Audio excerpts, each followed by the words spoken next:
Hey guys, welcome back to the channel study portal में आप सभी लोगों का एक बार फिर से स्वागत है। दोस्तों, आज की इस वीडियो में हम बात करने वाले हैं केवीएस पीसीटी शिक्षक भर्ती के लिए जो एग्जाम हुआ था हिंदी का 2018 का, वो हम कंप्लीट पेपर यहाँ पर सोल्व करने वाले हैं। तो अगर आप भी किसी भी टीचिंग एग्जाम की तैयारी कर रहे हैं, ना सिर्फ केवीएस बल्कि DSSB, NVS, EMRS, UPSC principal, C TET, S TET, आपका जो है UP TET, super TET, MP TET, किसी भी स्टेट का टेट हो या फिर कोई भी टीचिंग एग्जाम जहां पर आपका हिंदी मेन सब्जेक्ट है, तो उसके लिए आप ये वीडियो जरूर देखें, चाहे आप पीजीटी हिंदी के लिए तैयारी कर रहे हैं या फिर टीजीटी हिंदी के लिए। कंप्लीट पेपर हम यहाँ पर सोल्व करने वाले हैं। इससे पहले अगर आप लोग नए हैं इस चैनल पर या अभी तक भी आप लोगों ने इस चैनल को सब्सक्राइब नहीं किया है, तो दोस्तों चैनल को सब्सक्राइब करके बेल आइकन को प्रेस कर लीजिए, ताकि जैसे ही वीडियो अपलोड की जाती है उसकी नोटिफिकेशन आप लोग को मिल सके। केवीएस पीजीटी शिक्षक भर्ती की परीक्षा 2018 के लिए ये है एग्जाम। तो यहाँ पर हिंदी के लिए फर्स्ट क्वेश्चन से हम शुरू करते हैं। कंप्लीट इसमें जो है 80 क्वेश्चन है और एक एक क्वेश्चन हम यहाँ पर देखने वाले हैं। तो वीडियो थोड़ी लंबी होगी, लेकिन आप इसको कंप्लीट देखिएगा। और अगर आप इसके पास ये पीडीएफ नहीं है तो आपको क्या करना है, आपको सिंपली व्हाट्सएप कर देना है 8447410108 पर, आपको पीडीएफ मिल जाएगी। तो 8447410108 पर आप अपना नाम, अपना एग्जाम का नाम, शहर का नाम लिख के व्हाट्सएप कर दीजिए और उस पर लिख दीजिए कि केवीएस पीजीटी की हिंदी की जो पीडीएफ है 2018 का पेपर वो चाहिए। ठीक है, तो आपको यहाँ पर कंप्लीटली मिल जाएगा। फर्स्ट क्वेश्चन से शुरुआत करते हैं। तो निम्नलिखित वाक्य में जो रेखांकित पदबंध है उसका नाम आपको चिन्हित करना है। रेखांकित तो यहाँ पर ये है, खाना खा लिया हो, तो ये हल्का सा मिट गया है, तो ये रेखांकित यहाँ पे आप देखेंगे तो लाइट से कलर में आपको यहाँ पर ये दिखाई दे रहा है रेखांकित। तो आपको बताना है कि इसमें कौन सा पदबंध है। जो है ये क्या है, सुनिए आपने खाना खा लिया हो तो सो जाइए ना। तो इसमें सर्वनाम पदबंध है, संज्ञा पदबंध है, क्रिया पदबंध है या फिर क्रिया विशेषण पदबंध है। आप अपने आंसर्स साथ साथ कमेंट सेक्शन में कमेंट कर सकते हैं या फिर आप सीधा क्या कर लीजिए, एक पेपर पर नोट डाउन कर लीजिए आपको कौन सा आंसर लिखता है और लास्ट में जरूर मैच कीजिएगा कि किसके कितने सही थे। तो इसमें जो आंसर है ये क्या है, ये क्रिया पदबंध है। खाना खा लिया हो तो, खाना खाना क्या है, एक क्रिया है, खाना खा लिया हो तो यहाँ पर क्रिया पदबंध है। क्वेश्चन नंबर सेकंड की बात करें तो सेकंड है, चार खंडों में प्रकाशित बच्चन की आत्मकथा का प्रथम खंड कौन सा है। जो बच्चन की आत्मकथा है वो चार खंड में बटी हुई है, तो उसके प्रथम जो खंड है वो कौन सा है, उसका नाम आपको बताना है। ऑप्शन ए, बसेरे से दूर। ऑप्शन बी, नीड का निर्माण कर। ऑप्शन सी, क्या भूलू क्या याद करूं। डी, और 10 द्वार से सोपान तक। आंसर यहाँ क्या है, तो बच्चन की आत्मकथा का प्रथम खंड जो है वो है क्या भूलूं क्या याद करूं। सी ऑप्शन आपका यहाँ पर करेक्ट है। क्वेश्चन नंबर थ्री, प्रमुख रूप से किस कवि के आधार पर आचार्य रामचंद्र शुक्ल ने अपने ऐतिहासिक प्रतिमान, अपने साहित्यिक प्रतिमान निर्धारित किए। ये आपको बताना है कि कौन सा कवि था। ए कबीरदास, बी तुलसीदास, सी केशवदास या फिर डी सूरदास। तो यहाँ पे जो आंसर है वो है तुलसीदास कवि के आधार पर आचार्य रामचंद्र शुक्ल ने अपने साहित्यिक प्रतिमान निर्धारित किए हैं। तो बी ऑप्शन आपका यहाँ पर Tulsidas is the correct option. Fourth question क्या है, निम्नलिखित पुस्तकों में से लक्ष्मीकांत वर्मा की लिखी पुस्तक कौन सी है। लक्ष्मीकांत वर्मा ने जो पुस्तक लिखी है वो आपको बताना है। ऑप्शन ए, कविता के नए प्रतिमान। ऑप्शन बी, नई कविता के प्रतिमान। ऑप्शन सी, नई कविता स्वरूप और समस्याएं या फिर ऑप्शन डी, कविता से साक्षात्कार। कौन सा ऑप्शन आपको करेक्ट लगता है यहाँ पर, तो यहाँ पर जो ऑप्शन करेक्ट है दोस्तों वो है आपका ऑप्शन बी, नई कविता के प्रतिमान जो है यहाँ पर करेक्ट आंसर है। क्वेश्चन नंबर फाइव, अकाल पुरुष गांधी शीर्षक से महात्मा गांधी के जीवन के माध्यम से नए धर्म की अवधारणा को किस साहित्यकार ने साकार किया। क्वेश्चन एक बार फिर से, अकाल पुरुष गांधी शीर्षक से महात्मा गांधी के जीवन के माध्यम से नए धर्म की अवधारणा को किस साहित्यकार ने साकार किया। ए विष्णु प्रभाकर, बी गिरिराज किशोर, सी विलास रामविलास शर्मा और डी जैनेन्द्र कुमार। तो इसका जो राइट ऑप्शन है दोस्तों वो आएगा option D, Jainendra Kumar is the right answer. D option Jainendra Kumar जो है वो आपका यहाँ पर राइट आंसर है। ठीक है। अब हम बात करते हैं कि अगर आप घर बैठ के भी तैयारी कर रहे हैं किसी भी एग्जाम की, तो ये हेल्पलाइन नंबर जो आपको ऊपर दिखाई दे रहा है, इस नंबर पर आप हमें व्हाट्सएप कर सकते हैं और घर बैठे आप स्टडी मटेरियल ऑर्डर कर सकते हैं किसी भी कॉम्पिटिटिव टीचिंग एग्जाम की, स्पेशली किसी भी स्टेट का टेट हो, सी टेट हो, या फिर कोई भी आपका recruitment exam, KVS, NVS, EMRS, DSSB, आपका यूजीसी नेट या फिर यूपीएससी प्रिंसिपल, तो हर एक लेवल के एग्जाम के नोट्स हम आपको कोरियर के माध्यम से पहुंचाते हैं। तो अगर आप तैयारी कर रहे हैं तो 8447410108 इस नंबर पर आप हमें कांटेक्ट कर सकते हैं। ये नंबर आपको नीचे डिस्क्रिप्शन बॉक्स में मिल जाएगा, और अगर आप किसी सब्जेक्ट की पीडीएफ चाहते हैं तो नीचे डिस्क्रिप्शन बॉक्स में लिंक है, वहां से आप डाउनलोड भी कर सकते हैं। अगला question, question number 6, Ramdhari Singh Dinkar को ज्ञानपीठ पुरस्कार किस रचना पर दिया गया? रामधारी सिंह दिनकर जो हैं उनको ज्ञानपीठ पुरस्कार मिला था, तो किस रचना पर मिला था वो आपको बताना है। ए उर्वशी, बी रेणुका, सी कुरुक्षेत्र, डी हुकार। कौन सा ऑप्शन आएगा यहाँ पर? तो रामधारी सिंह दिनकर को ज्ञानपीठ पुरस्कार जो मिला था वो मिला था उर्वशी के लिए। ऑप्शन ए आपका यहाँ पर करेक्ट है। नेक्स्ट क्वेश्चन, निम्नलिखित पुस्तकों में से किसकी भूमिका को छायावाद का घोषणा पत्र कहा जाता है? किसकी भूमिका को छायावाद का घोषणा पत्र कहा जाता है, ये आपको बताना है। अनामिका, पल्लव, परिमल या फिर कामायनी। तो इसका जो राइट ऑप्शन आएगा पल्लव पुस्तकों, जो है पल्लव, तो पल्लव पुस्तकों में से भूमिका को जो है पल्लव भूमिका को छायावाद का घोषणा पत्र कहा जाता है। जो निम्न ऑप्शन है उसमें से पल्लव ऑप्शन करेक्ट है आपका, ऑप्शन बी। क्वेश्चन नंबर 8, पड़ोस की खुशबू यात्रा व्रत के लेखक कौन है? पड़ोस की खुशबू ये यात्रा व्रत है, इसके लेखक आपको बताना है कौन है। ए नरेश मेहता, बी रामदरस मिश्र, सी नासिरा शर्मा, डी शिव प्रसाद सिंह। कौन सा ऑप्शन करेक्ट आएगा? तो पड़ोस की खुशबू जो यात्रा व्रत है इसके लेखक जो है वो है दोस्तों राम दरस मिश्र। ऑप्शन बी आपका यहाँ पर करेक्ट है। क्वेश्चन नंबर 9, हम तो सारा सारा लेंगे जीवन, कम से कम वाली बात ना हमसे कहिए। हम तो सारा सारा लेंगे जीवन, कम से कम वाली बात ना हमसे कहिए। ये जो काव्य पंक्तियां हैं आपको बताना है कि इसके कवि कौन है। ऑप्शन ए आगे, बी सर्वेश्वर दयाल सक्सेना, सी रघुवीर सहाय या फिर डी मुक्ति बोध। तो कौन है इनके कवि? हम तो सारा सारा लेंगे जीवन, कम से कम वाली बात ना हमसे कहिए। तो ऑप्शन सी यहाँ पर आपका करेक्ट है, रघुवीर सहाय। ऑप्शन सी रघुवीर साहे जो है आपका यहाँ पर ऑप्शन करेक्ट है। नेक्स्ट क्वेश्चन, क्वेश्चन नंबर 10, अपभ्रंश अपभ्रंश को पुरानी हिंदी सर्वप्रथम किसने कहा है? अपभ्रंश जो है उसको पुरानी हिंदी सर्वप्रथम किसने कहा है? जॉर्ज ग्रियर्सन, चंद्रधर शर्मा गुलेरी, रामचंद्र शुक्ल या फिर राहुल सांकृत्यानंद। किसने कहा है? ऑप्शन 10 का जो है ऑप्शन कौन सा करेक्ट है? पुरानी हिंदी जो है अपभ्रंश को पुरानी हिंदी सर्वप्रथम किसने कहा? चंद्रधर शर्मा गुलेरी ने। ऑप्शन बी आपका यहाँ पर करेक्ट है।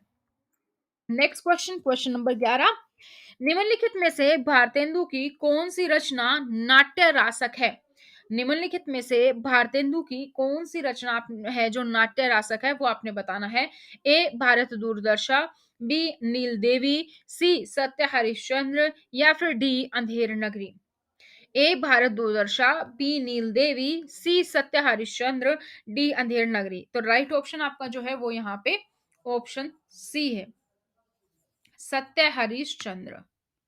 Option question number 12, Amarkant Premchand के किस उपन्यास का पात्र है? प्रेमचंद ने काफी उपन्यास लिखे हैं और हमेशा प्रेमचंद से क्वेश्चन पूछा ही पूछा जाता है, तो प्रेमचंद की जो भी रचनाएं हैं उसके बारे में आपको पता होना चाहिए डिटेल में। तो वो सारी चीजें आप जरूर ध्यान रखें कि कौन सी किताब लिखी है और किसका क्या है, किस बारे में है। तो अब ये जो क्वेश्चन पूछा गया है इसमें आपको बताना है कि अमरकांत जो है वो किस उपन्यास का पात्र है जो प्रेमचंद जी ने लिखी है। ए रंगभूमि, बी कर्म भूमि, सी गबन या फिर डी सेवा सदन। विच ऑप्शन इज राइट? वो आपको बताना है। तो इसमें जो राइट ऑप्शन है, कर्म भूमि में जो पात्र है उसका नाम है अमरकांत। बी ऑप्शन आपका यहाँ पर करेक्ट है। Next question, question number 13। शिवचिंग सरोज का रचना काल, शिवचिंग सरोज का रचना काल कब है? रचना काल है जो वो कब का है? 1883 ईस्वी, 1830 ईस्वी, 1836 ईस्वी या फिर 1840 ईस्वी? आप अपने आंसर जो है कमेंट सेक्शन में साथ साथ कमेंट करते रहिए, ताकि आपको पता रहे कि आप कितना अच्छा कर रहे हैं और कितनी आपको और तैयारी की जरूरत है। चलिए, तो बताइए कौन सा है ऑप्शन। शिवराज वाले का जो आंसर है वो है आपका शिवराज सरोज का रचना काल 1883। ए ऑप्शन आपका यहाँ पर करेक्ट है। Question number 14। निम्नलिखित में से कुतुबन की रचना है, निम्नलिखित में से कुतुबन की रचना है चित्रावली, मधुमालती, मृगावती या फिर आखिरी सलाम? तो यहाँ पे कुतुबन की रचना जो है ऑप्शन सी मृगावती जो है वो कुतुबन की रचना है। ठीक है। Next question 15। निम्नलिखित में से कौन सी रचना कवि देव की नहीं है? आपको बताना है कि कौन सी रचना है जो कवि देव की नहीं है। भाव विलास, अष्टयाम, अलंकार गंगा, सुजान विनोद? कौन सा ऑप्शन आपका यहाँ पर करेक्ट है? ए, बी, सी या डी? तो कौन सी रचना कवि देव की नहीं है? ऑप्शन सी आपका यहाँ पर करेक्ट है, दैट इज अलंकार गंगा। Question number 16। नीचे दिए गए पदों में से प्रयुक्त समासों के नाम किस विकल्प में कर्मश्य दिए गए हैं? ये जो वर्ड दिए गए हैं इसमें कौन कौन सा समास है वो आपको बताना है कि करेक्ट ऑप्शन कौन सा है। रहा खर्च, व्यर्थ, गोला, बारूद, छुटवैया? तो इसमें आपको बताना है कि कौन सा करेक्ट है। तो रहा खर्च में क्या है? तत्पुरुष समास, व्यर्थ में अविभाव, गोला बारूद द्वंद्व और छुटवैया इज कर्मधारय। तो राइट ऑप्शन डी ऑप्शन आपका यहाँ पर करेक्ट है। Question number 17। हिंदी में समस्या नाटकों के प्रवर्तन का श्रेय किसको दिया जाता है? हिंदी में जो समस्या नाटक हैं उसके प्रवर्तन का श्रेय किसको दिया जाता है? लक्ष्मी नारायण मिश्र, लक्ष्मी नारायण लाल, भुवनेश्वर प्रसाद और मोहन राकेश? विच ऑप्शन इज करेक्ट? हिंदी में समस्या नाटकों के प्रवर्तन का श्रेय दिया जाता है ऑप्शन ए लक्ष्मी नारायण मिश्र जी को। नेक्स्ट क्वेश्चन है छीनी पितंबर कम्मर तेसु बिदा दई मिड़ी कपोलन रोरी, नैन नचाए कहीं मुस्काए लला फिर आइयो खेलन होरी? एक बार फिर से लाइंस देख लेते हैं। छीनी पितंबर कम्मर तेसु बिदा दई मीड़ी कपोलन रोरी, नैन नचाए कहीं मुस्काए लला फिर आइयो खेलन होरी? अब इस पे बेस क्वेश्चन देख लेते हैं कि ये जो काव्य पंक्तियां हैं इनके रचयिता आपको बताना है कौन है। घनानंद ठाकुर, पद्माकर या फिर मतीराम? तो राइट ऑप्शन जो आपका यहां पर है दोस्तों वो क्या है? ऑप्शन सी यहां पर राइट है। ऑप्शन सी जो है वो आपका यहां पर राइट है, पद्माकर। Question number 19। जिंदगी और जोक किसका कहानी संग्रह है? जिंदगी और जोक एक कहानी संग्रह, ये बताना है आपने किसका है। मोहन राकेश, कमलेश्वर, अमरकांत या फिर धर्मवीर भारती? राइट ऑप्शन यहां पर क्या है आपका? Amarkant. Option C is correct. Next question 20वां। मैथिली शरण गुप्त की निम्नलिखित रचनाओं में से कौन सी अनुदित है, मौलिक नहीं है? मैथिली शरण गुप्त की जो रचनाएं हैं उसमें से आपने बताना है कि कौन सी अनुदित है, मौलिक नहीं है। पंचवटी, जय भारत, मेघनाथ वध या नहुष? तो राइट ऑप्शन इसका यहाँ पे क्या है दोस्तों? मेघनाथ वध। Question number 21। वेदना मिली विदाई मैंने भ्रमवंश जीवन संचित मधु कार्यों की भीख लुटाई। वेदना मिली विदाई मैंने भ्रमवश जीवन संचित मधु कार्यों की भीख लुटाई। ये जो नाट्य गीत है ये जयशंकर प्रसाद का है और आपको ये बताना है कि ये उनके किस नाटक से ली गई हैं ये पंक्तियां। विशाख, कामना, स्कंदगुप्त, ध्रुव स्वामिनी? तो राइट ऑप्शन यहाँ पे क्या आ जाएगा आपका? ऑप्शन सी, ये स्कंदगुप्त की लाइनें हैं। ठीक है, ऑप्शन सी। Next question. मुक्ति बोध का ब्रह्म राक्षस किसका प्रतिनिधि है? मुक्ति बोध का जो ब्रह्म राक्षस है वो किसका प्रतिनिधि है? बुद्धिजीवी, पूंजीपति, निम्न वर्ग या फिर सर्वहारा वर्ग? राइट ऑप्शन आपका यहाँ पर क्या है? ए ऑप्शन बुद्धिजीवी is the right answer. Question number 23।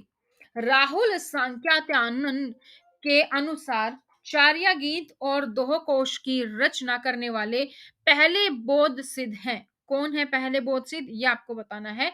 तो राइट ऑप्शन क्या आएगा? ए सरहपा, बी कणहपा, सी डोविम्पा, डी कमरिपा। तो राइट ऑप्शन आपका जो है इस क्वेश्चन का वो है सरहपा। ए ऑप्शन आपका यहाँ पर करेक्ट है। नेक्स्ट क्वेश्चन पे आते हैं।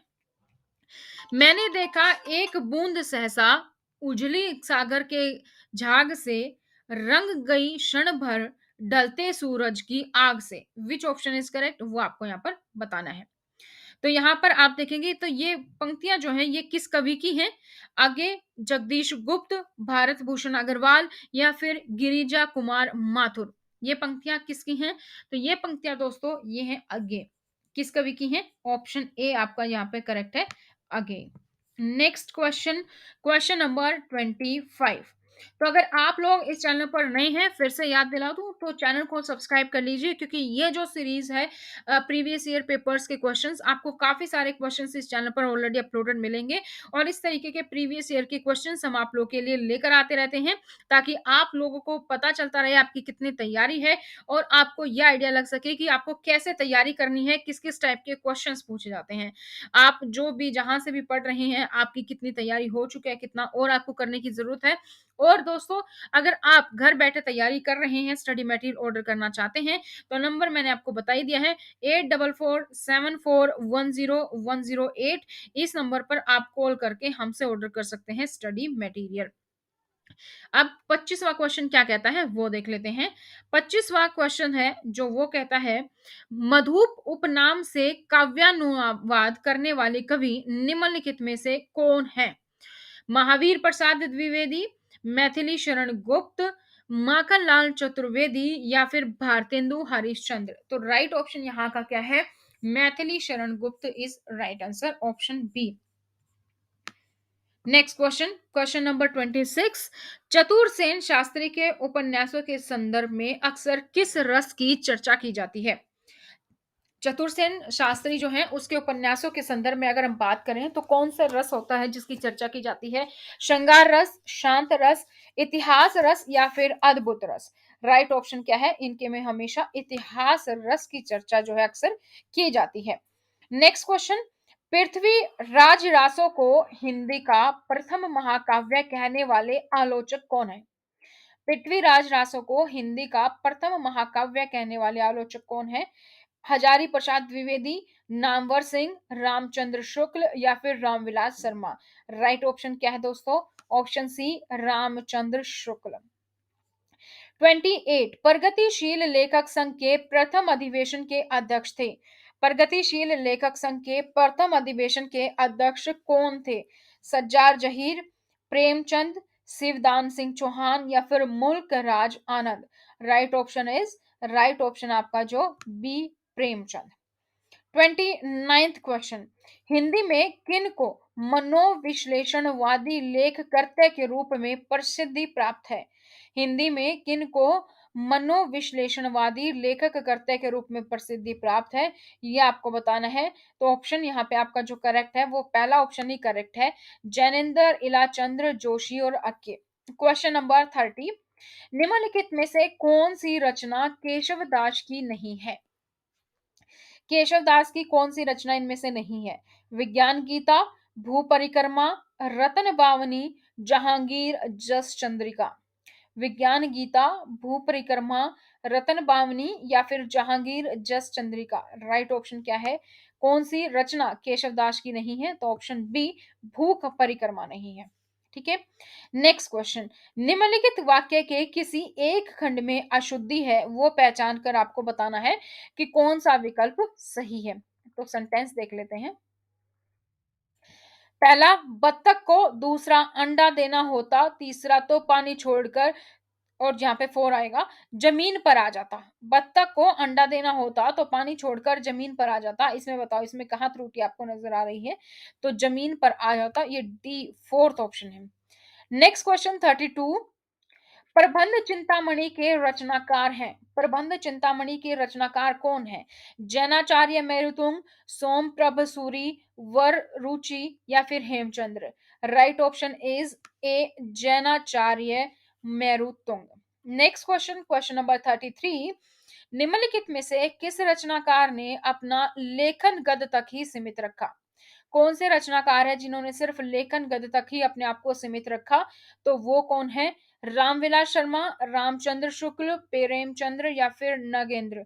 तो प्रेमचंद के बारे में अगर आप देखेंगे तो आपको उनके हमेशा लेखन, आप जो पढ़ रहे हैं कौन सा उपन्यास है ये पढ़ते हैं, कविता नहीं है। 34। नागार्जुन की निम्नलिखित रचनाओं में से कौन सी खड़ी बोली हिंदी में नहीं लिखी गई? नागार्जुन की कौन सी रचनाएं हैं जिनमें से खड़ी बोली हिंदी में नहीं लिखी गई है? तो आपको बताना है ऑप्शन कौन सा ठीक है। भस्माकुर, पत्रहीन, नगनगाछ, युगधारा, सतरंगे पंखों वाली? तो राइट ऑप्शन आपका बी है, पत्रहीन नगनगाछ। नेक्स्ट क्वेश्चन जी, 35 पे आ गए हम। भारतीय संस्कृति के मूल उपादानों का ऐतिहासिक विकास प्रस्तुत करने वाला प्रसिद्ध ग्रंथ संस्कृति के 4 अध्याय, ये किसने लिखा है? संस्कृति के 4 अध्याय, रामविलास शर्मा, रामधारी सिंह दिनकर, जयशंकर प्रसाद या फिर Shanti Priya Dwivedi? Right option is B, Ramdhari Singh Dinkar. Next question, मजदूर मालिक के यहां रहता है, इस वाक्य में रेखांकित पद है। मजदूर मालिक के यहां रहता है, इसमें रेखांकित पद है कि नहीं? इसमें कोई पद रेखांकित नहीं किया गया है, लेकिन जो इसका आंसर है वो आपका है ना बी दिया गया है। तो स्थानवाचक मालिक के, तो यहाँ यहाँ है जो वो रेखांकित है आपका, यहाँ को आप रेखांकित करेंगे तो पता चल जाएगा क्योंकि यहाँ स्थान की बात हो रही है। ठीक है, नेक्स्ट क्वेश्चन 37। अब है गद्यांश। गद्यांश को पढ़ के हमें आंसर देने हैं दो ही क्वेश्चंस के। वीरों को बनाने के कारखाने नहीं होते, वे तो देवदार के वृक्षों की भांति जीवन के जंगल में स्वयं जन्म लेते हैं और बिना किसी के हाथ लगाए तैयार होते हैं। उनका भरण पोषण और संवर्धन प्रकृति करती है। वे प्रमुखापेक्षी नहीं होते। असली वीर लोगों की प्रशंसा पाने की प्रतीक्षा नहीं करते, वे कुछ करके दिखाना चाहते हैं। तो 37वां क्वेश्चन क्या है इस गद्यांश के बेस पे? पहला क्वेश्चन, वीरों की तुलना देवदार के पेड़ों से क्यों की गई है? क्योंकि दोनों आत्मनिर्भर और मौन होते हैं, दोनों प्रमुखापेक्षी होते हैं, दोनों स्वयं जन्म लेते हैं और प्रकृति के द्वारा पाले जाते हैं। तो ऑप्शन सी आप यहां पर देख पा रहे हैं, ये करेक्ट है। ठीक है, क्वेश्चन नंबर 38। परमुखापेक्षी शब्द का अर्थ आपको बताना है। जो परमुखापेक्षी है ऊपर, उसका शब्द का अर्थ क्या है? दूसरों का मुंह ताकने वाला, दूसरों को चाहने वाला, दूसरों की अपेक्षा सुंदर या फिर दूसरों से सहायता चाहने वाला? तो ये है, दूसरों से सहायता चाहने वाले को परमुखापेक्षी कहते हैं। पर दूसरा मुख, दूसरे मतलब किसी मुख से अपेक्षी, अपेक्षा करना मतलब सहायता चाहना। 39। निम्नलिखित वाक्य अर्थ की दृष्टि से किस भेद के अंतर्गत आएगा? वाक्य की दृष्टि से आपको बताना कौन सा भेद है। मुझे तोड़ लेना वनमाली, उस पथ पर तुम देना फेंक। मुझे तोड़ लेना वनमाली, उस पथ पर तुम मुझे देना फेंक। ऑप्शन कौन सा है इसमें? इच्छार्थक, आदेशार्थक, विस्मयार्थक या देशभक्ति परक? तो इसमें इच्छा जाहिर की है। ठीक है, तो ए ऑप्शन इच्छार्थक। क्वेश्चन नंबर 40 और 41 अब आपको काव्य पंक्तियों के द्वारा पढ़कर देनी है। दुविधा हट साहस है, दिखता है पंथ नहीं, देह सुखी हो पर मन के दुख का अंत नहीं। दुख है न चांद खिला शरत रात आने पर, क्या हुआ जो खिला फूल रस वसंत जाने पर। जो न मिला भूल उसे कर तू भविष्य वरण, छाया मत छूना मन होगा दुख दूना। एक बार फिर से, दुविधा हट साहस है, दिखता है पंथ नहीं, देह सुखी हो पर मन के दुख का अंत नहीं। दुख है न चांद खिला शरत रात आने पर, क्या हुआ जो खिला फूल रस वसंत जाने पर। जो न मिला भूल उसे कर तू भविष्य वरण, छाया मत छूना मन होगा दुख दूना। तो इसमें जो छाया शब्द है वो किसका प्रतीक है? बीते वसंत का, वर्तमान दुखों का, भविष्य की योजनाओं का या फिर अतीत की स्मृतियों का? तो जो छाया है ये अतीत की स्मृतियों का है। 41। उपरोक्त जो काव्यांश है उसका केंद्रीय भाव आपको बताना है क्या है? ऑप्शन ए, अतीत से प्रेरणा ग्रहण कर साहसी बनना। बी, अतीत को भूल भविष्य पर ध्यान केंद्रित करना। सी अतीत और भविष्य में सामंजस्य स्थापित करना, या फिर डी जो नहीं मिल पाया उसे पाने का उद्योग करना। तो कौन सा ऑप्शन यहाँ पर करेक्ट है? 41 का आपका बी है, अतीत को भूल भविष्य पर ध्यान केंद्रित करने के बारे में कहा गया है। 42, निम्नलिखित में से कौन सा कथन सही नहीं है वो आपको बताना है। ए साक्षात्कार समाचार पाने का महत्वपूर्ण माध्यम है। बी साक्षात्कार सूचना लेने का प्रमाणिक माध्यम नहीं है। सी साक्षात्कार सूचना लेने का विशिष्ट माध्यम है। या फिर डी साक्षात्कार आज की पत्रकारिता की महत्वपूर्ण जरूरत है।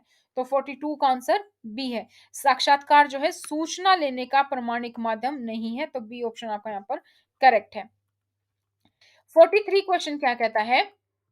सरकारी कामकाज में किसी विस्तृत विवरण, विस्तृत आख्या, वक्तव्य, प्रतिवेदन, पत्र व्यवहार आदि के तथ्यों एवं निर्देशों के सुनियोजित संयोजन तथा प्रभावपूर्ण संक्षिप्त संकलन को क्या कहते हैं?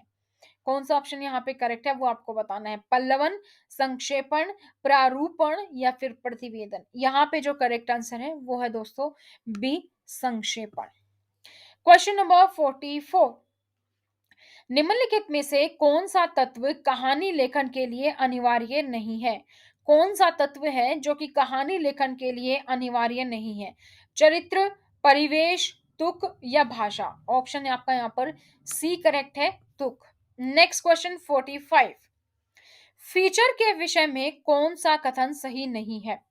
फीचर किसी घटना, व्यक्ति, वस्तु या स्थान के बारे में लिखा गया विशिष्ट आलेख होता है। फीचर काल्पनिकशीलता और सृजनात्मक कौशल के साथ मनोरंजन शैली में प्रमुख आलेख है। या फिर फीचर समाचार मूलक भी हो सकता है और विशिष्ट व्यक्तियों, ऐतिहासिक स्मारकों, त्योहारों, मेलों और प्राकृतिक आपदाओं आदि पर लिखा जा सकता है। फीचर अनिवार्य रूप से समाचार का विस्तृत आलेख होता है। तो फीचर पोस्ट आपने देखी न्यूज़पेपर में, तो ऑप्शन डी यहां पर आपका करेक्ट है। 46, टेलीविजन लेखन के दर्शांकन में किसकी भूमिका नहीं होती? टेलीविजन लेखन के दर्शांकन में किसकी भूमिका नहीं होती? ए निर्देशक, बी निर्माता, सी कलाकार, डी कैमरामैन। तो किसकी भूमिका नहीं होती है? निर्माता। लेखक के लेखन के दर्शांकन में निर्माता की भूमिका नहीं होती है। डायरेक्टर की भी है, कलाकार की भी है, कैमरामैन की भी है, निर्माता नहीं है यहाँ पे। 47, रसात्मक वाक्य ही काव्य है। काव्य की उपयुक्त परिभाषा किस आचार्य ने दी है? रसात्मक वाक्य ही काव्य है, तो काव्य की जो उपयुक्त परिभाषा है वो किस आचार्य ने दी है? A Bhamah, B Mammata, C Kuntaka, D Vishwanath. Option D आपका यहाँ पर करेक्ट है, विश्वनाथ। 48, टेलीविजन पटकथा के दर्शांकन में दर्शय प्रबंध की तकनीकी व्यवस्था कौन करता है? निर्माता, निर्देशक, निर्माण सहायक, रूप सज्जाकार या फिर अभिकल्पकार। कौन सा ऑप्शन यहाँ पे करेक्ट आएगा आपका? ऑप्शन डी अभिकल्पकार इज द राइट आंसर। 49, निम्नलिखित में से कार्याली हिंदी का कौन सा प्रयोग क्षेत्र नहीं है? निम्नलिखित में से कार्याली जो है हिंदी का कौन सा प्रमुख क्षेत्र नहीं है? तो आंसर आपका कौन सा आएगा? रचनात्मक लेखन। ऑप्शन बी इज करेक्ट है। वर्णों में संधि हो जाने से नई वाक्य रचना होती है, नया स्वर बनता है, नया वर्ण प्रयुक्त होता है या फिर नई ध्वनि बनती है। कौन सा ऑप्शन करेक्ट आएगा? तो ऑप्शन यहाँ पे है वर्ण में अगर संधि होगी तो नई ध्वनि बनती है। बी और डी ऑप्शन आपका यहाँ पर करेक्ट है। सेवा सदन का प्रकाशन वर्ष आपको बताना है। सेवा सदन कब प्रकाशित हुई? 1916, 1918, 1920 या 1915। आप अपने आंसर साथ साथ कमेंट सेक्शन में कमेंट करते रहिए और लास्ट में जरूर देखिएगा कि कितने आपने करेक्ट किए हैं। तो 51 का फटाफट से आंसर बताइए कि कौन सा आंसर होगा करेक्ट। तो आंसर है यहाँ पर 1918 करेक्ट। बी ऑप्शन 1918 यहाँ पर करेक्ट आपका ऑप्शन।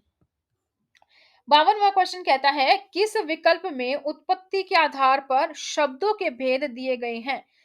किस विकल्प में उत्पत्ति के आधार पर जो शब्दों के भेद होते हैं वो आपको बताना है। तो उत्पत्ति के आधार पर कौन से होता है? तत्सम, तद्भव, देशज, विदेशज, आगत। तो यहाँ पे आपका सी ऑप्शन करेक्ट है। ठीक है, नेक्स्ट क्वेश्चन चलते हैं 53। 53 क्वेश्चन कहता है, रामचंद्र शुक्ल के अनुसार आदि गुरु ग्रंथ साहिब में रैदास के कितने पद संग्रहित हैं? रामचंद्र शुक्ल के अनुसार आदि गुरु ग्रंथ साहिब में रैदास के कितने पद संग्रहित हैं?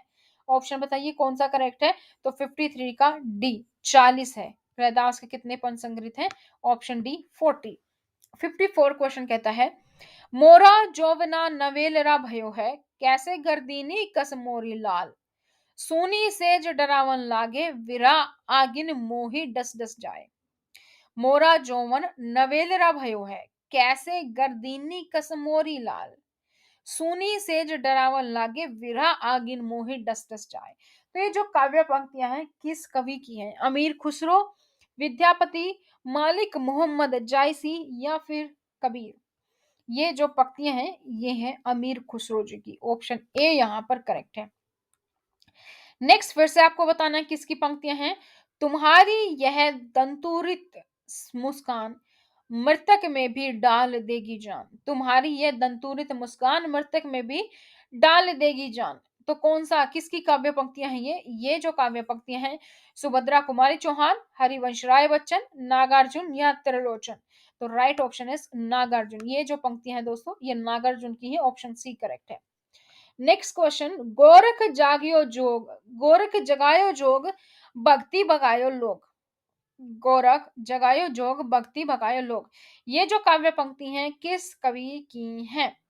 कबीर, तुलसी, सूरदास या फिर गोरखनाथ? ये है दोस्तों बी तुलसी जी की। 57 रामचंद्र शुक्ल ने हिंदी साहित्य का आरंभ कब से माना है? तो रामचंद्र शुक्ल जो है उन्होंने हिंदी का जो आरंभ है वो कब से माना है? संवत 1050 से। तो संवत 1050 आपका यहाँ पे दिया हुआ है बी ऑप्शन। तो बी ऑप्शन आपका यहाँ पर करेक्ट है। चींटी से लेकर हाथी पर्यंत सभी पर कविता हो सकती है, यह कथन किस विद्वान का है? किस विद्वान ने कहा था कि चींटी से लेकर हाथी पर सभी पर कविता की जा सकती है? महावीर प्रसाद द्विवेदी, रामचंद्र शुक्ल, मैथिली शरण गुप्त या फिर Bal Mukund Gupt? Answer is A option. Mahavir Prasad ji ने कहा था कि चींटी से लेकर हाथी तक सभी पे कविता की जा सकती है जी। नेक्स्ट क्वेश्चन 59, गुप्त जी वास्तव में सामंजस्यवादी कवि हैं, प्रतिक्रिया का प्रदर्शन करने वाले अथवा मद में झूमने वाले कवि नहीं। मैथिली शरण गुप्त पर यह मंतव्य किस विचारकों में से किसका है? ये आपको बताना है। तो ये जो है ये है रामचंद्र शुक्ल। ए ऑप्शन आपका यहाँ पर करेक्ट है। नेक्स्ट क्वेश्चन है 60, जब मन लागे राम सो तब अनंत काहे को हो जाई, दादू पानी लूण जो ऐसे रह समाई। ये जो पंक्तियां हैं इसका आशय क्या है ये आपको बताना है जी। मन राम के समान है, मन जब राम में लीन है तो अन्यतर कहीं नहीं भटकेगा, जब मन लागे राम सो तब अनंत काहे को जोई, यानी कि अन्य कहाँ भटकेगा? तो ऑप्शन बी यहाँ पे है वो यहाँ पे करेक्ट है। ऑप्शन बी ऑप्शन यहाँ पे करेक्ट है आपका। नेक्स्ट क्वेश्चन 61, निम्नलिखित में से कौन समवंशतावादी आलोचक के रूप में प्रसिद्ध है? समवंशतावादी आलोचक के रूप में कौन प्रसिद्ध है? रामचंद्र शुक्ल, नंद दुलारे वाजपेयी, हजारी प्रसाद द्विवेदी या फिर राम विलास शर्मा? समवंशतावादी आलोचक के रूप में नंद दुलारे वाजपेयी। बी ऑप्शन आपका यहाँ पर करेक्ट है। 62, स्वस्ति श्री तुलसी कुलभूषण दूषण हरण गोसाई, बारही बार प्रणाम करूं अब हरकू शोक समुदाय। ये काव्य पंक्तियां किसकी हैं ये अब आपको बताना है। तुलसीदास, स्वामी अगरदास, मीराबाई या स्वामी हरिदास? ये कविता है जी मीराबाई की। 63, निम्नलिखित में से कौन सा कथन पद्मावत के बारे में सही नहीं है? पद्मावत के बारे में कौन सा कथन सही नहीं है वो आपको बताना है। इसमें प्रेम के लोकधर्मी स्वरूप का चित्रण हुआ है, इसमें दोहा चौपाई की शैली अपनाई गई है, यह भारतीय लोक कथा पर आधारित प्रबंध काव्य है या फिर पद्मावत की काव्य शैली प्रौढ़ और गंभीर नहीं है? तो आपका ऑप्शन जो करेक्ट है यहाँ पर ये है कि पद्मावत की जो काव्य शैली है वो प्रौढ़ और गंभीर नहीं है। ऑप्शन डी आपका यहाँ पर करेक्ट है। 64, निम्नलिखित वाक्य में रिक्त स्थान की पूर्ति के लिए जो शब्द सबसे ठीक हो वो आपको चिन्हित करना है। ध्यानपूर्वक पढ़ने के बाद डैश अनुच्छेद का सारांश लिखिए। उपयुक्त, उपर्युक्त, उपरोक्त और उपरोक्त। तो कौन सा आएगा इसमें? जो करेक्ट है क्या होता है? उपरोक्त। ऑप्शन सी यहाँ पे करेक्ट है, बट बी होना चाहिए। उपर्युक्त, बी ऑप्शन आएगा यहाँ पे करेक्ट ना, उपर्युक्त होता है। ठीक है। 65, चौपाई छंद के बारे में कौन सा कथन उपयुक्त है? चौपाई छंद के बारे में कौन सा कथन है जो वो उपयुक्त है, वो आपको यहाँ पर बताना है। तो प्रत्येक चरण में 16 मात्राएं, अंत में वगण नहीं। प्रत्येक चरण में 18 मात्राएं, अंत में जगण और तगण। प्रत्येक चरण में 16 मात्राएं और अंत में जगण और तगण, या फिर प्रत्येक चरण में 18 मात्राएं और अंत में लघु और गुरु नहीं। इसमें आप बताइए कि कौन सा है?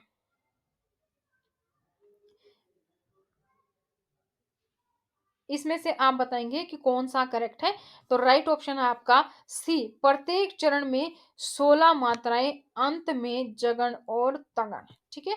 नेक्स्ट क्वेश्चन, क्वेश्चन नंबर 66, निम्नलिखित साहित्यकारों में से सबसे कम आयु किसकी रही? ठीक है, आपको बताना है सबसे कम आयु किसकी रही। जयशंकर प्रसाद, गजानन माधव मुक्ति बोर्ड एंड प्रेमचंद, या फिर भारतेंदु हरिश्चंद्र। विच option is correct? Next option is D, Bharatendu Harishchandra. D option is correct. D option यहां पर आपका करेक्ट है। नेक्स्ट 67, अंग्रेज राज सुख साज सजे सब भारी, पैदन विदेश चली जात यह अति ख्वारी। इन पंक्तियों का मूल कथ्य निम्नलिखित में से कौन सा है? राजभक्ति और देशभक्ति में द्वंद्व, अंग्रेजों की खुशामद, स्थितियों से संतुष्टि, या फिर अधिक सुख सुविधा की कामना। तो बताइए कौन सा ऑप्शन करेक्ट है? ए, बी, सी, डी। 67 आपका जो करेक्ट आंसर है ये है इसमें राजभक्ति और देशभक्ति में द्वंद्व। ए ऑप्शन आपका यहाँ पर करेक्ट है। नेक्स्ट क्वेश्चन, जो हो मैंने आप कई बेर परिश्रम किया कि खड़ी बोली में कुछ कविता बनाऊं, पर वह मेरे चित्त अनुसार नहीं। ये कथन किसने कहा है? अयोध्या सिंह उपाध्याय हरियोध, भारतेंदु हरिश्चंद्र, अयोध्या प्रसाद खत्री, या फिर Jagannath Ratnakar. Which option is correct?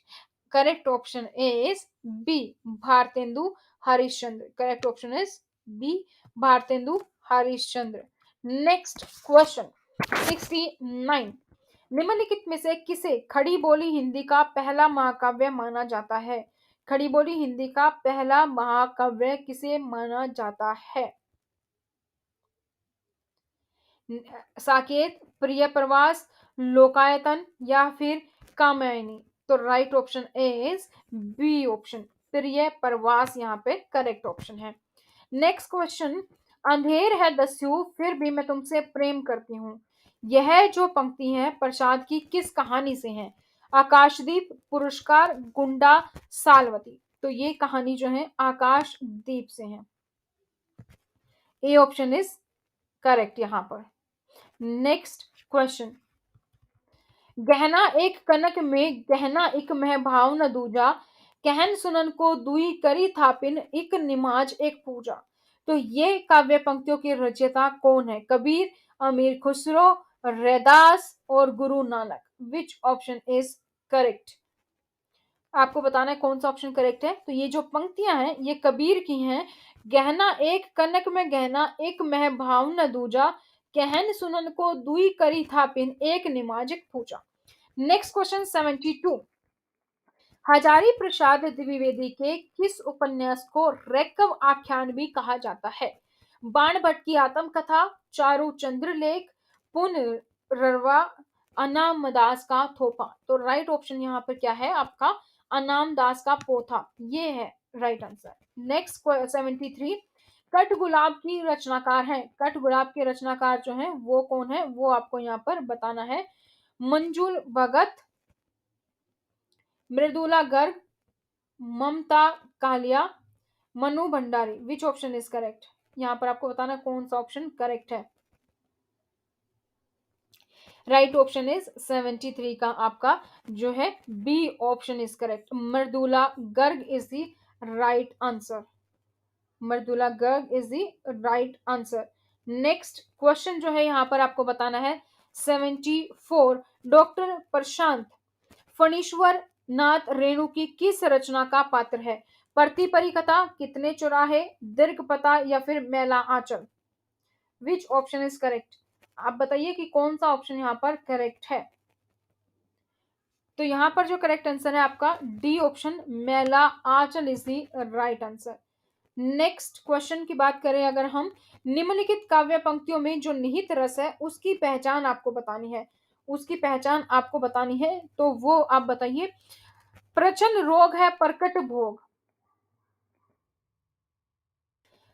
संयोग मात्र भावी वियोग, हा लाभ मोह में लीन लोग भूले हैं अपना अपरिणाम, ओ क्षण भंगुर भाव राम राम। ये आपको ये जो पंक्तियां हैं ये आपको क्या बताना है इसमें? इसमें आपको बताना है, एक सेकेंड, क्वेश्चन क्या है? काव्य पंक्तियों में निहित रस आपको बताना है। तो रस आप बताइए किसमें कौन सा है? ए शांत, बी श्रृंगार, सी करुण या डी भक्ति? वो आप बताइए कि कौन सा ऑप्शन करेक्ट है यहाँ पर। करेक्ट ऑप्शन बताइए कि कौन सा है यहाँ पर।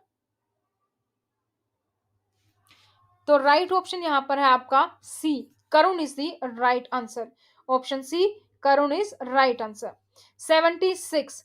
हिंदी साहित्य के आलोचनात्मक इतिहास के रचनाकार हैं रामशंकर शुक्ल रसाल, गणपति चंद्र गुप्त, बच्चन सिंह या फिर राम कुमार वर्मा? करेक्ट ऑप्शन जो यहाँ पर है दोस्तों वो है आपका 76 का D, Ram Kumar Verma is the correct answer. Next question 77।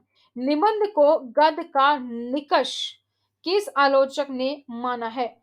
निबंध को गद्य का निकष किस आलोचक ने माना है?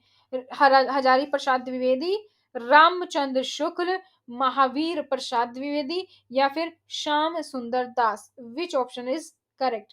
राइट ऑप्शन इज 77 का आपका B, Ramchandra Shukla is the correct answer.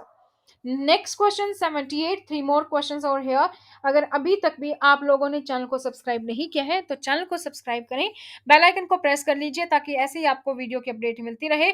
और इसके अलावा आपको क्या करना है, वीडियो को लाइक और शेयर करना नहीं भूलना अपने दोस्तों के साथ। सुनकर क्या तुम भला करोगे मेरी भोली आत्मकथा, अभी समय भी नहीं थकी सोई है मेरी मौन व्यथा? ये जो काव्य पंक्तियां हैं ये किसने लिखी हैं ये आपको बताना है। जयशंकर प्रसाद, महादेवी वर्मा, नरेंद्र शर्मा या फिर सूर्यकांत त्रिपाठी निराला? इसका ऑप्शन आपका ए इज करेक्ट। नेक्स्ट क्वेश्चन, पुष्टि मार्ग का परिवर्तन किसने किया था? पुष्टि मार्ग का परिवर्तन किसने किया था? सूरदास, वल्लभाचार्य, माधवाचार्य या फिर रामानुजनाचार्य? तो right option is Vallabhacharya, B option is correct. और लास्ट क्वेश्चन है, मेरे चपल यौवन बाल, आंचल अचल में पड़ा सो मचल कर मतल साल? ये काव्य पंक्तियां किसके द्वारा रचित हैं? महादेवी वर्मा, मैथिली शरण गुप्त, सुमित्रानंद पंत या फिर Jaishankar Prasad? Right option is आपका B option, Maithili Sharan Gupt is the right answer. तो ये था दोस्तों आपका केवीएस का पीजीटी हिंदी का पेपर 2018 का जो था। इसी तरीके से और प्रीवियस ईयर के पेपर्स आप लोग के लिए लेकर आते रहेंगे। वीडियो कैसी लगी कमेंट सेक्शन में कमेंट करके जरूर बताइएगा।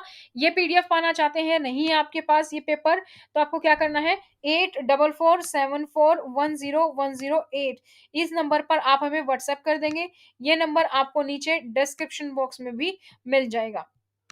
फटाफट से मैसेज कीजिए अपना नाम लिख के, और आपको अपना सिटी लिखना है, अपना एग्जाम लिखना है, और आपको ये पीडीएफ मिल जाएगी। तो आज की इस वीडियो में इतना ही।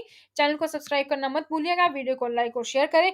पीडीएफ कुछ और पीडीएफ सब्जेक्ट्स के अगर आपको चाहिए तो नीचे डिस्क्रिप्शन बॉक्स में लिंक है, वहां से आप इसको डाउनलोड भी कर सकते हैं। Thank you so much, bye bye, take care.